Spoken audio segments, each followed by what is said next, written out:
Okay. Absolutely losing my mind. Completely feral beginning to this vlog. But hello, it is April 28th, I believe. And it is the start of yet another reading vlog. We'll see if I finish any of the like 5 billion reading vlogs I've started and that have been a failure so far because of my reading slump. So we'll see what happens. But in this one, this is my second attempt at doing a reading vlog where I reread the Foxhole Court, or more specifically, the All for the Game trilogy. So I already made one attempt. In that one attempt, I only managed to reread this one, and we're starting over again. I am not saving that footage from that vlog. Like, that is dead. It is gone. We're not dealing with her. She may rest in pieces. We're starting again. So, to preface this, as I already clearly stated, this is a reread. I have read this. Probably this is like my 6th time with the first one. Probably around that number. So that should let you know that I'm not new to this series. I'm not new to the chaos. I'm very, very, very well aware of the chaos of this series, and I love it to bits. Okay, I love it to pieces. It is completely unhinged. No one in their right mind would love it, and here I stand. I am not in my right mind, and I love it. So I guess another preface to this is, like, in the comments, none of y'all have to inform me about all the ways in which this is problematic, unrealistic, and just a hot piece of garbage. I know, I love it. Not even despite its flaws, actually because of them. I love it because it is bad. Okay? So let's leave that clear. Let's leave that clear. Let's also leave it clear that part of the reason why this series has a chokehold on me is because Neil Jostin was my baby, okay? Neil Jostin spoke to me as a character when I started college. So it was just, it's me and him, okay? It's me and him, and I don't think we're ever gonna lose that, okay? I don't think it's ever gonna be a thing that does not matter to me. So that is why I am here to share my experience with this series, because I feel like in many ways it's like a well-kept secret of mine that I'm absolute trash for this. Like, some of you might know, I know for sure Steph knows because I talk about this series all the time to her, and I'm like, it's horrible, I love it. And so we're here. We're here. I should say what this is about, but I feel like anyone watching this either already knows about this series or is invested enough in me as a person that they don't care what this is about. But brief summary. We follow Neil Jostin, who is on the run from his basically mafia boss father. And, you know, naturally he's supposed to be, you know, under the radar, chill. No one knows where he is. No one knows who he is, all of that. But of course, what ends up happening is that a team of this fictional sport called Xe decides that they want to recruit him. And it's not just any team. It's a team where one of the players is, you know, someone that Neil is also trying to stay away from. And what does he do? What does he do? He says, you know what? Fuck this. I'm only surviving. I want to live, so let's go. I'm gonna join this Xe team and fuck it if my father finds me. And we follow him through that. And it's absolute chaos. Absolute chaos ensues. And that's it. That's it. Like, that's everything you need to know. So the only other thing to mention is that, right, he has his team members, players, whatever, I don't know vocabulary, and they are a mess because the whole concept of this particular team is that they're recruited because they have hashtag childhood trauma. And so they are not cooperative. They get into fights a lot. And so they're hanging on to their like NCAA title or whatever by a threat. Clearly clearly I don't know anything about sports. Nora Sakovic does not know anything about sports. It all works out, you know, it cancels out. So that's the situation. So far, I am 32 pages into my reread. And again, I'm already hyped up. I'm already delighted. And that's because these characters are garbage. They're garbage people. And I love them. Oh, I love them so much. I love them so much. Like, Andrew is one of the significant characters in this series. I mean, if you're here, this is a spoiler blog. Like, this is, we are not concealing anything here, okay? We're not hiding anything. So, Andrew is going to be Neil's love interest, and in this book, he is at his peak garbage state, okay? Peak garbage state. So, some choices, he's gonna make some choices that are unfortunate, and I'm gonna love him through it. I'm gonna love him through it. And honestly, with each reread, I love how much of an asshole he is even more. Does that make any sense? No, the logic is not there. The reasoning is not there, but it is what it is. It is the truth. So, living the dream. So I will check in when I have more to say. So for now, just know that I'm having a good time.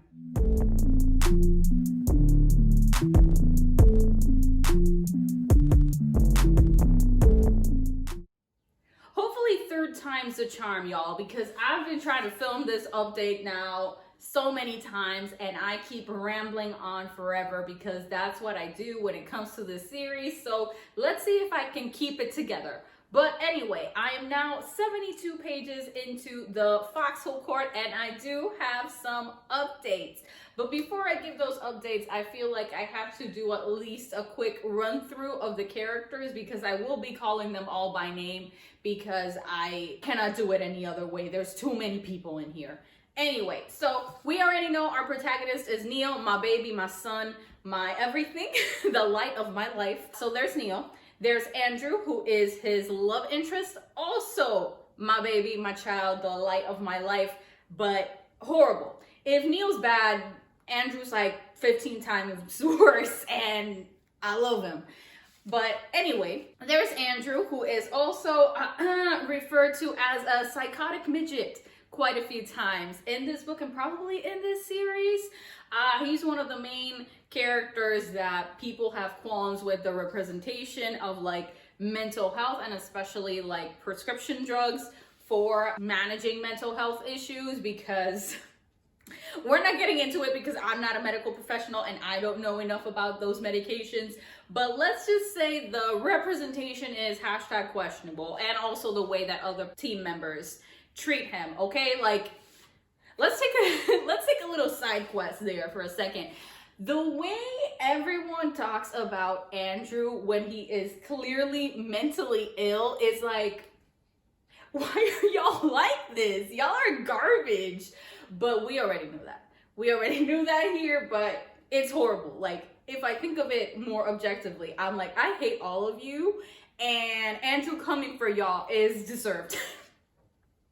Oops. Anyway, Andrew has a twin. His name is Aaron. He is homophobic. We don't like him, but you know, he exists in the series, and I will be mentioning his name quite a few times, so might as well include him in here, even though I'd rather not. Then there is Kevin, who is our character that knows subconsciously some of Neil's past, but he hasn't realized it yet. He hasn't made those connections yet.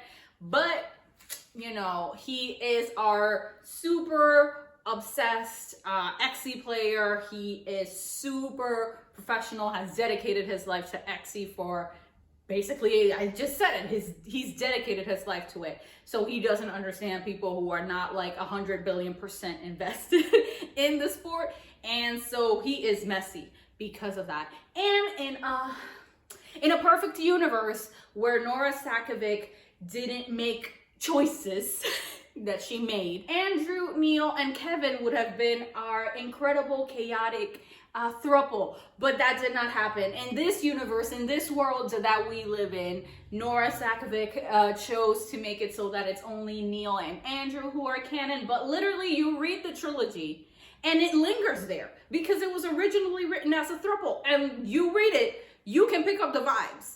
And it's a crime. It's a crime that it is not a throuple, okay? But, you know, it is what it is. It is what it is. 2014 me did not have her eyes open to that. She did not realize that. She did not see the vision. But I see the vision now, and it is impossible to ignore. Anyway, that is Kevin. Then we have Nikki, who is our only openly queer, openly gay team member. He is the cousin of Andrew and Aaron, and love him to pieces.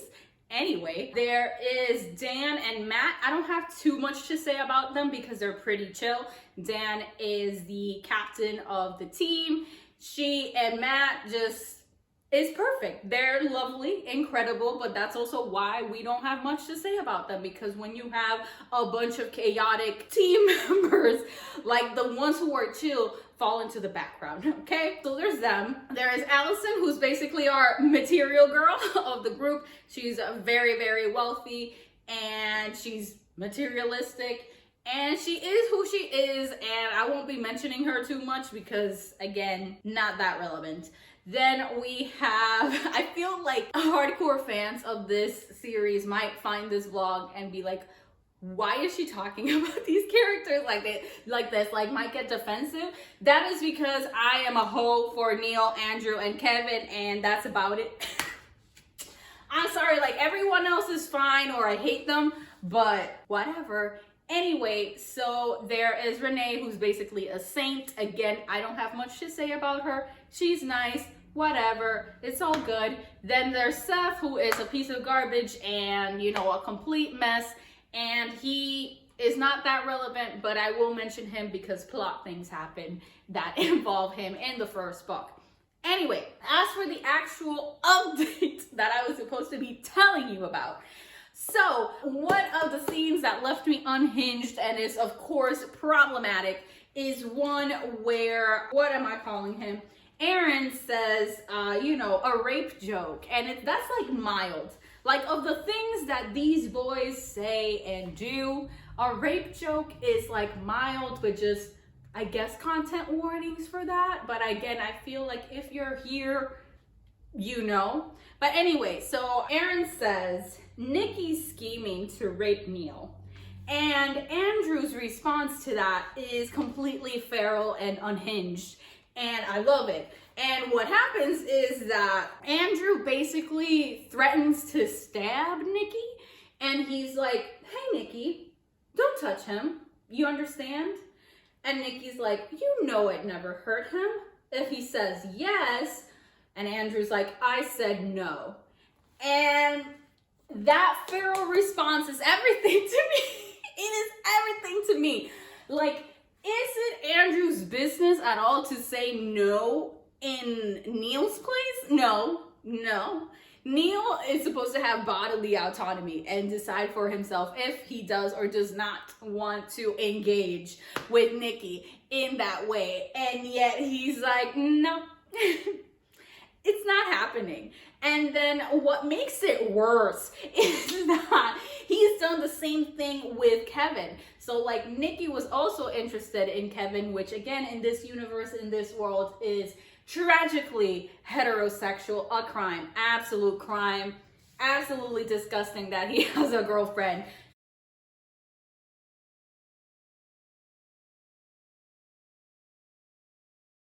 No. Anyway, and he doesn't have a girlfriend until later in the series. Anyway, neither here nor there. The point is that Andrew is also very protective of Kevin. So Nikki is like, Jesus, you're greedy. You already have Kevin. Why does it matter, basically? And I'm just, I love unhinged Andrew. I love him. And Neil's trying to be like, bro, what is your problem? Like, Nikki wasn't trying to do anything. Nikki's not going to do anything. So like, chill out. I can take care of myself. But Andrew's like, I do what I want. And if I feel like Nikki crossed lines that I don't want him to cross, then he's getting what he's getting. It's like, mess. It's mess. It's a mess. And I love it. I love it so much. I love it so much. And what makes it worse is something that's gonna happen later in the book that like contradicts it. Like, Andrew is a contradiction. Andrew is chaotic. Like, I feel like I could talk about this already, even though it hasn't happened. It's not gonna happen probably until like much later on. But let's just hint at it. Andrew's gonna cross some consent lines that it's like, why is it bad for Nikki to hit on Neil? And then you're gonna pull this shit. Like, make it make sense. Make it make sense. It doesn't. And the answer is that it does not make sense. And more like, actually, Nikki explains it very well. Like, Andrew has very, very specific lines. And it's very hard to understand those lines in most cases. But regardless, he has his boundaries. And so you can't cross his boundaries, but he's never going to understand your boundaries and respect your boundaries. So it's kind of that logic that makes it so he intervenes with Nikki, but then later even uses Nikki as a way to disturb Neil. So it's like, we'll get into it more later. Anyway, I need to shut up. So I will update you next time.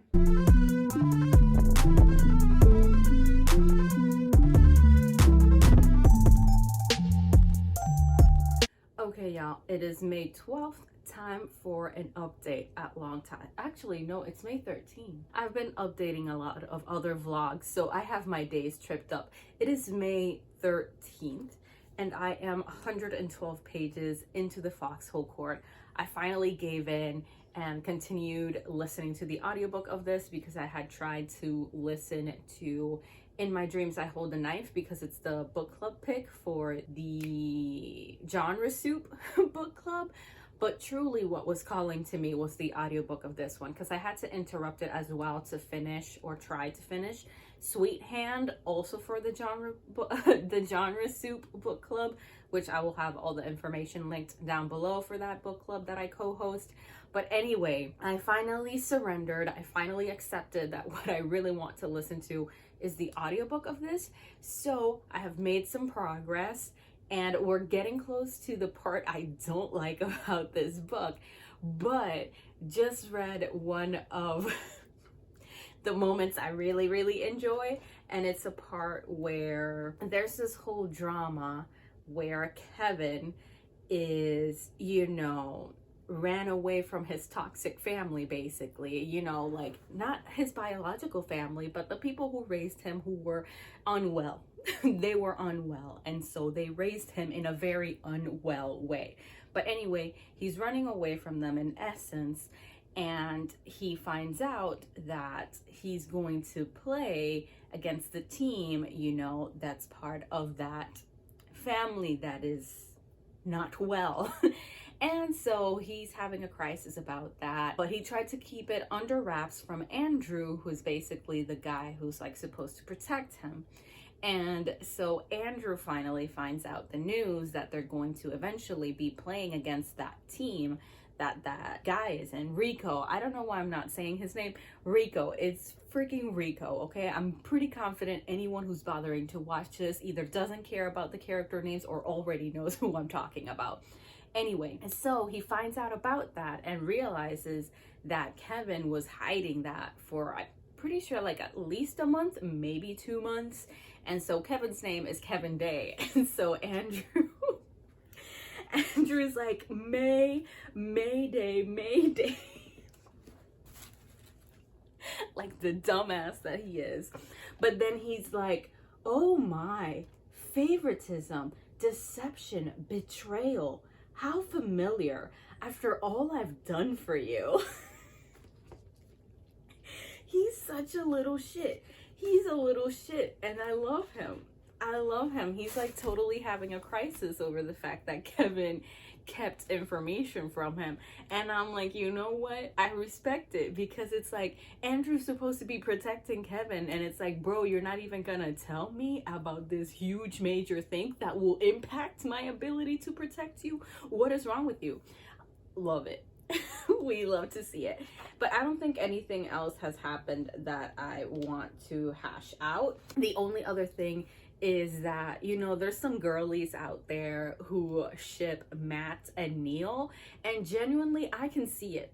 I can see it. I was talking to one of my friends and I was like, listen, Matt would never fully understand Neil, but Matt would make a great boyfriend. The reality is, though, that I don't actually want him to break up with Dan. Like, I think Matt and Dan are really, really cute, but Matt and Neil, that's just, it feels right in many ways.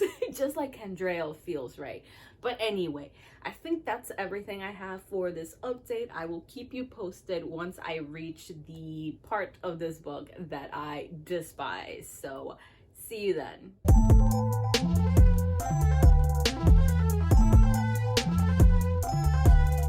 Okay, so it is May 14th, I believe.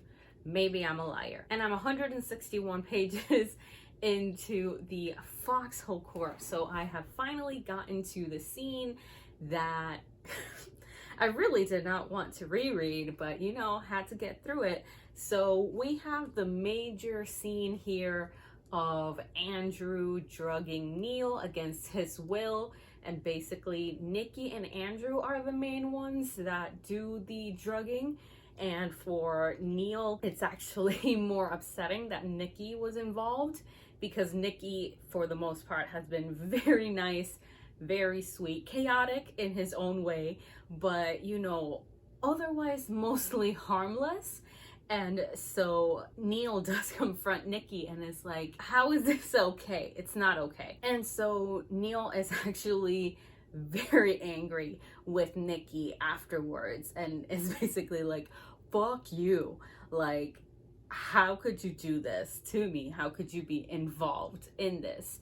But anyway, there's that. You know, we hate it here. I do not like the fact that I have to acknowledge that one of my favorite ships involves one of them drugging the other in the first book.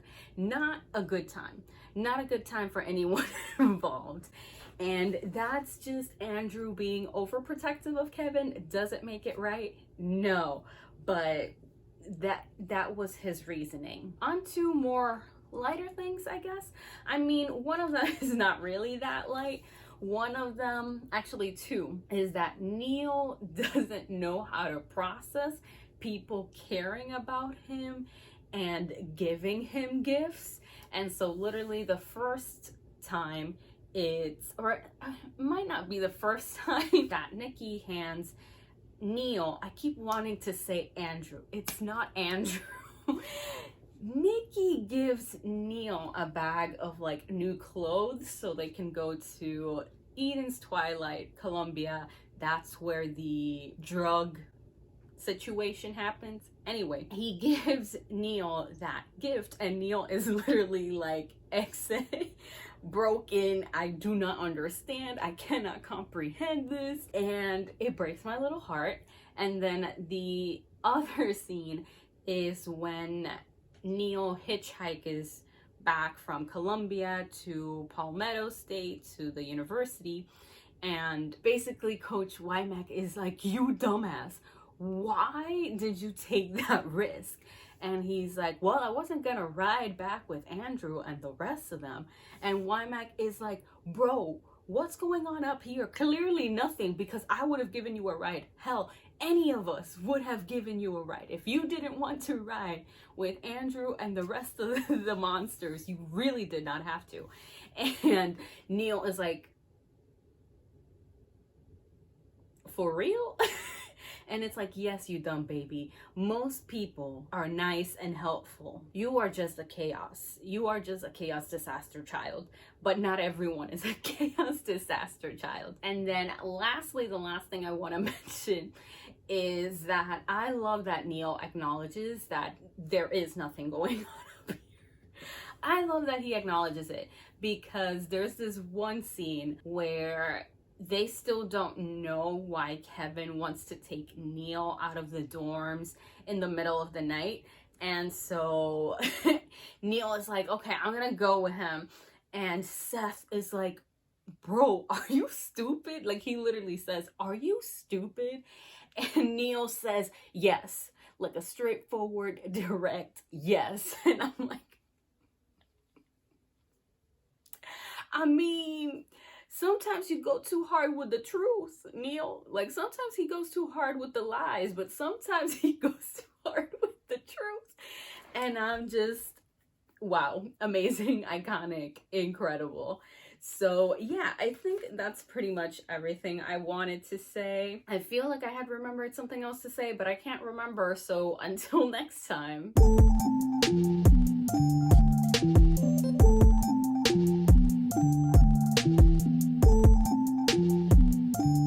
Okay, y'all, I'm coming at you May 20th, last update for this vlog, because I have officially finished my reread of the Foxhole Court.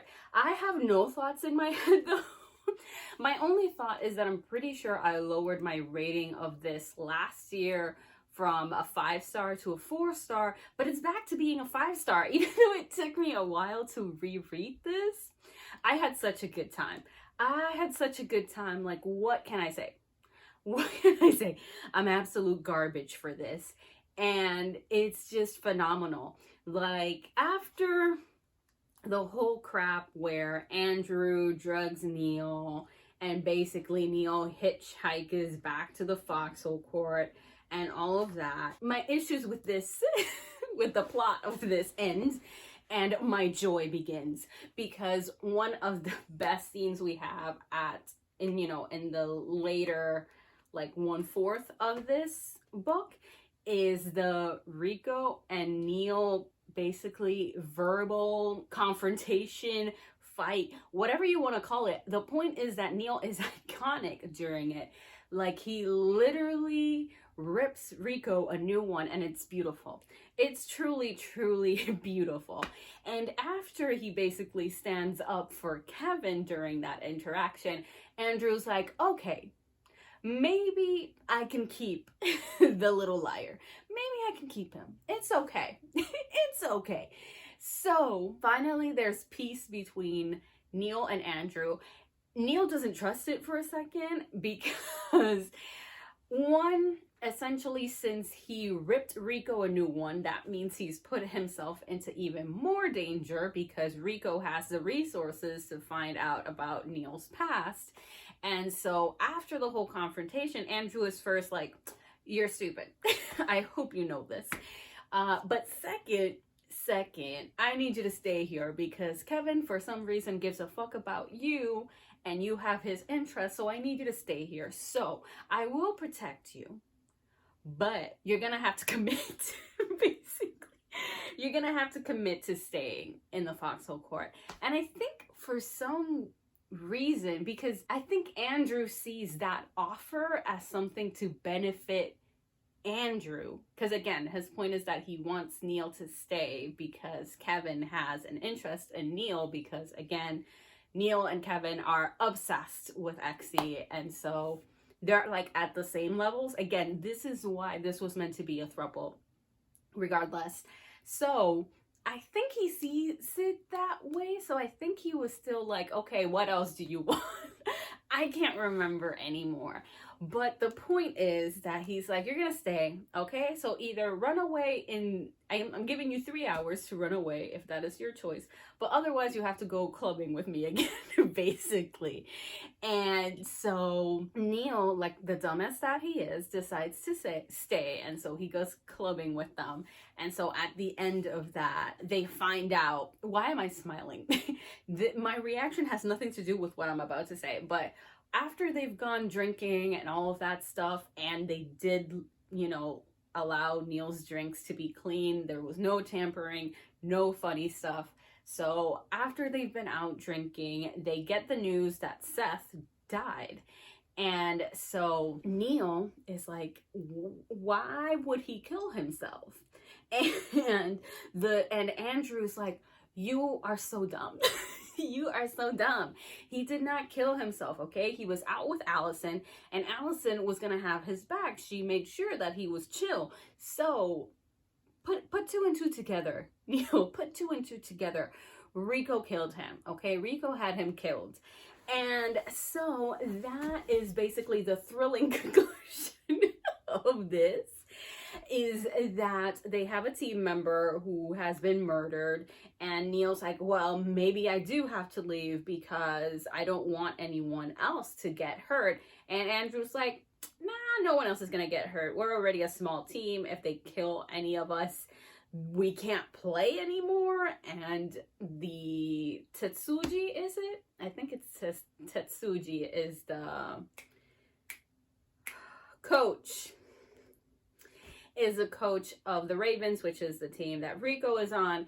And so Tetsuji wants Rico and Kevin to battle it out, basically, on the court. So he's like, nah, they can't kill anyone else because then we can't play at all. And so that is the really conclusion of this. And it ends with Andrew giving Neil a copy of the keys to the house in Colombia. And Neil is like shook to his core. Because again, Neil, if anyone does anything remotely nice for him, just absolutely loses his mind. He's like, kindness exists? Question mark? I love him. I love him so much. I love this book so much. Anyway, that's it for this vlog about the Foxhole Court. Originally, I was hoping I would read the whole trilogy for this vlog, but then that would mean this would be like 3 hours long, and so I don't want to do that. I don't want to film it. I don't want to edit it, so I'm just gonna cut it up, and I will be continuing to vlog the rest of the series. Does anyone care? No. Do I want to do it? Yes. So that will be going up eventually. I did take my time with this, so I'm expecting I will probably also take my time with the Raven King, especially because that one is a lot more hashtag traumatic. So that one has a scene that I really don't like, and not as a con to the book itself, just a scene I don't like reading. And so we'll see when I get around to that. I'll see you next time whenever I decide to pick up the sequel to the Foxhole Court.